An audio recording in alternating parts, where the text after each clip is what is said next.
మన రఘురామకృష్ణరాజు గారికి flight time అవుతుందని వారు కొంచెం త్వరగా వెళ్ళిపోవాలనుకుంటున్నారు. కాబట్టి దయచేసి రఘురామకృష్ణరాజు గారిని తమ సందేశం అందించవలసిందిగా కోరుతున్నాం.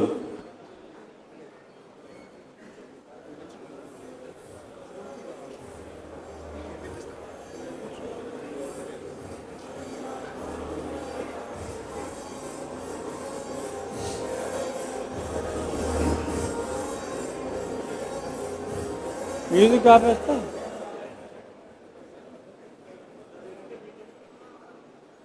సభాధ్యక్షులు బుచ్చి తిరుపతిరావు గారికి, వేదిక మీద చాలా ఎక్కువ మంది పెద్దలు ఉన్నారు.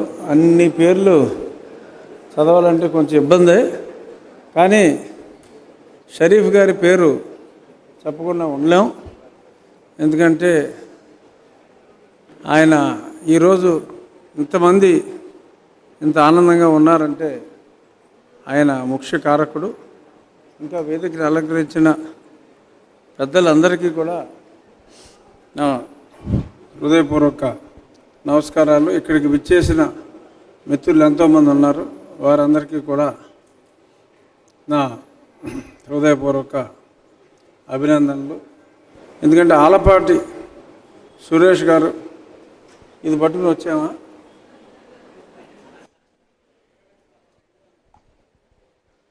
ఆలపాటి సురేష్ కుమార్ గారు ప్రెస్ అకాడమీ చైర్మన్గా మరి ఆయన్ని ఎంపిక చేసినందుకు జరుగుతున్న అభినందన సభ. మరి ఇప్పుడు దాకా ఆయన గురించి కన్నా అమరావతి గురించే చాలా ఎక్కువగా మాట్లాడారు. అందుకని నేను అందరూ మాట్లాడే అమరావతి గురించి కొంచెం తగ్గించి సురేష్ కుమార్ గారి గురించి, ఆయన బాధ్యతల గురించి మాట్లాడాలని అనుకుంటున్నా. జర్నలిజంలో విలువలు పాటించే వాళ్ళు మరి తగ్గిపోతున్న ఈ సమయంలో మరి సురేష్ కుమార్ గారు, మామూలుగా జర్నలిస్టులు అంటే కొంచెం ఎక్కువగానే మాట్లాడతారు. ఆయన అత్యంత మితభాషి, చాలా తక్కువగా మాట్లాడతారు. ఇంటర్వ్యూ చేశారు నన్ను ఒకసారి ఎలక్షన్ ముందు. ఇంటర్వ్యూ మటుకు చాలా ఘాటుగానే ఉంటాయి ఆయన ప్రశ్నలు. ఆయన విధ్వంసం అనే ఒక మంచి రచన ద్వారా అమరావతి రైతుల బాధల గురించి, అలాగే నన్ను కూడా మరి చెరసాలకు తీసుకెళ్లే ముందు మరి పెట్టిన బాధల గురించి కూడా ఒక 2 పేజీలు నాకు కూడా కేటాయించారు. ఆ పుస్తకాన్ని మరి విజయవాడలో చంద్రబాబు నాయుడు గారు ఆవిష్కరిస్తే హైదరాబాదులోని ఆవిష్కరణ సభలో నేను కూడా పాల్గొన్నాను.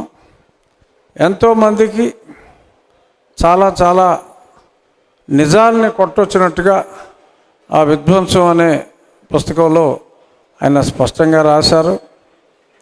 సరే, విధ్వంసం అంటే నిన్న మొన్న వచ్చింది.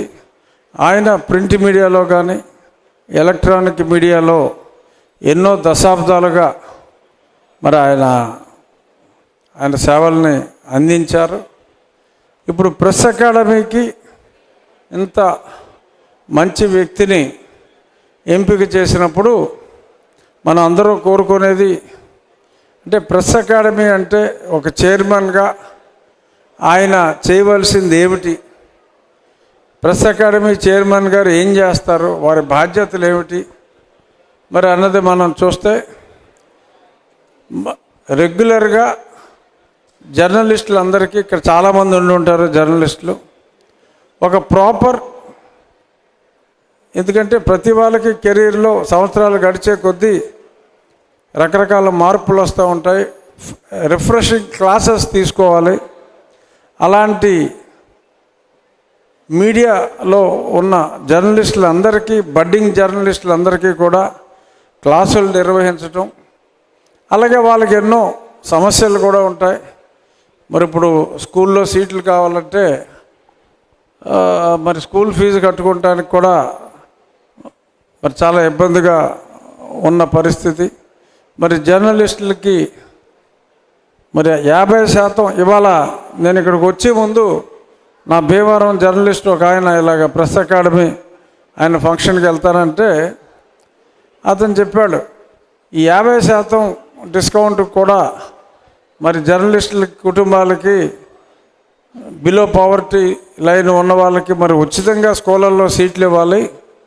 ఉచితం అంటే 25% ఉచితం ఉంది కదా, అందులో 50% ఫీజు కడతారన్న మా జర్నలిస్టు పిల్లలకి మాది తక్కువ జీతంతో ఉండేవాళ్ళం, అయినా మాకు సీట్లు రావట్లేదన్నారు. ఆ సమస్య సురేష్ కుమార్ గారికి చెప్పమన్నారు. సో ఇలా ఎంతోమంది జర్నలిస్టులకి ఎన్నో కష్టాలు ఉన్నాయి, ఎన్నో బాధ్యతలు ఉన్నాయి, ఎథిక్స్ మెయింటైన్ చేయాలి, ఏది పడితే అది రాయకూడదు. సో వారి ఏమి చేయాలి ఏమి చేయకూడదు ఇవన్నీ కూడా మరి వాళ్ళకి రెగ్యులర్గా అంటే అందరినీ కూడా జర్నలిస్టులని సురేష్ కుమార్ గారు లాగా ఉత్తమ జర్నలిస్టులుగా తీర్చిదిద్దే బాధ్యత పెద్దలు సురేష్ కుమార్ గారు తీసుకోవాలనే సదుద్దేశంతో మరి ఆయన్ని ముఖ్యమంత్రి గారు ఎంపిక చేశారని నేను భావిస్తున్నా. ఒక్క విధ్వంసం పుస్తకం రాశారనే కాదు, ఒక మంచి వ్యక్తిని ఎంపిక చేశారు. జర్నలిజంలో ఎన్నో మంచి విలువల్ని మరి ఒకప్పుడు విద్వాన్ విశ్వం గారు, నార్ల వెంకటేశ్వరరావు, ఎంతోమంది ఆ రోజుల్లో పొత్తూరు వెంకటేశ్వర్లు గారు, గజ్జెల మల్లారెడ్డి గారు, ఇంకా చాలా మంచి మంచి ఎడిటర్లు వీళ్ళందరూ ఉన్నారు.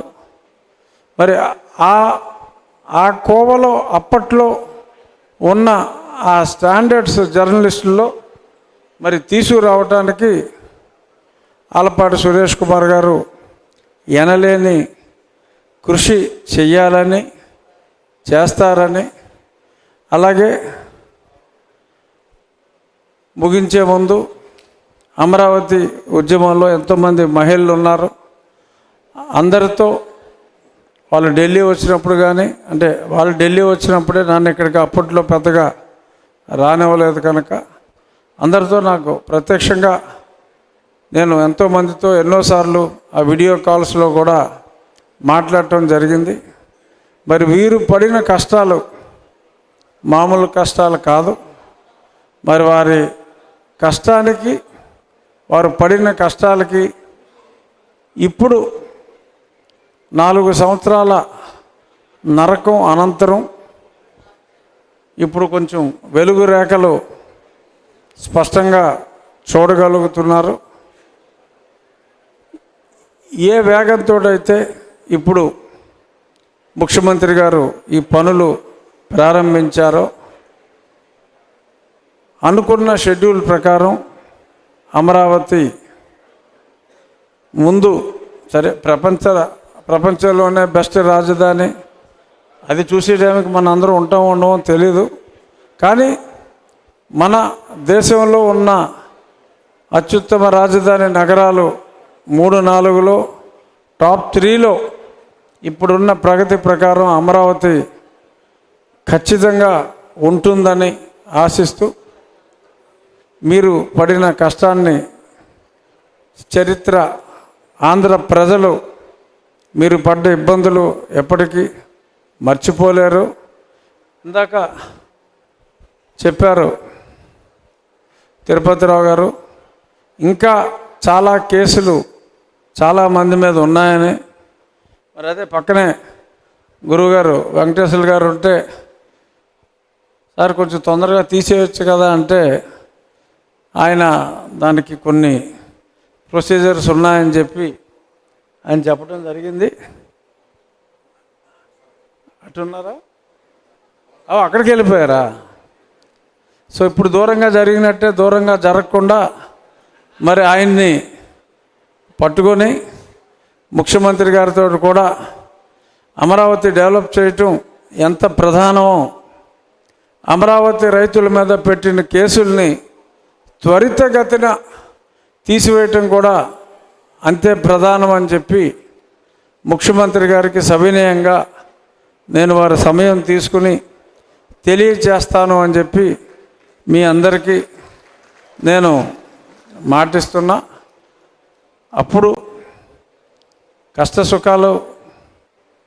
కష్టాల్లో మీతో ఉన్నా, ఇప్పుడు సుఖాలు కనపడుతున్నాయి. మీరు ఎందుకంటే సుఖాలు ఉన్నప్పుడు జనరల్గా గతం మర్చిపోవటం మానవ సహజం. బట్ మీరు మర్చిపోయినా నేను మిమ్మల్ని మర్చిపోను, ఆలపాటి సురేష్ కుమార్ గారిని మర్చిపోను. ఆయన మరిన్ని ఉన్నత పదవులు అధిరోహించాలని ఆశిస్తూ ముగించే ముందు ఈ మధ్యన విజిల్ అనే ఒక ఛానల్ ప్రతిరోజు చాలా గట్టిగా విజిల్ ఊతున్నారు. ఆ విజిల్ను కూడా ఆలపాటి సురేష్ కుమార్ గారు గట్టిగా ప్రోత్సహిస్తున్నారు. మరి ఆ విజిల్ ఈ చక్కటి కార్యక్రమం వెనక కూడా మరి కనిపించని విజిల్, ఓన్లీ వినిపించే విజిల్ మా మిత్రుడు సుభాకర్ గారికి ఇంత చక్కటి కార్యక్రమం ఆర్గనైజ్ చేసినందుకు ఆయనకు కూడా నా హృదయపూర్వక ధన్యవాదాలు తెలియజేస్తూ జై అమరావతి, జై జై అమరావతి. Thank you.